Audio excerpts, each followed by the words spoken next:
ఏదైనా ఒకటి మనకు ఎదురయ్యింది, ఏదైనా ఒకటి మనం ఫేస్ చేశాము అంటే అది అనవసరంగా రాదు. జస్ట్ పల్లెటూరి ఎగ్జాంపుల్ మీకు చెప్పు ఉండొచ్చు. పల్లెటూరులో పశువుల వ్యవహారం పట్టణంలో ఉన్న వ్యక్తికి తగ్గ స్థాయిలో ఉన్నాయి, వాళ్ళకున్నాయి. ఎవరికి ఉండే వాళ్ళకున్నాయి. నీకు ఏదైనా పరిస్థితి విషమిస్తే అది ఎందుకు వచ్చింది? నీ ఇంటికి ఆ శాపం ఎందుకు వచ్చింది? నీ భర్తకు ఆ పరిస్థితి ఎందుకు వచ్చింది? నీ పిల్లలకు ఆ పరిస్థితి ఎందుకు వచ్చింది? నీకు ఆ పరిస్థితి ఎందుకు వచ్చింది? ఆలోచించాలి కదా. దేవుని ముందు కూర్చోవాలి కదా. ఏందా ఎక్కడ తేడా పడ్డాను, ఎందుకు ఈ గతి పట్టిందంటే మౌనంగా కనిపెడితే దేవుడే నీకు చూపిస్తాడు.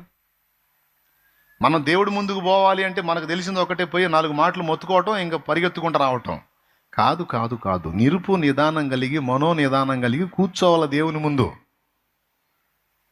నడిపింపు వచ్చినంత వరకు ప్రార్థన చేయాలి, ప్రార్థన ముగించి మౌనంగా కూర్చోవాలి. అది చెయ్యరు చాలామంది.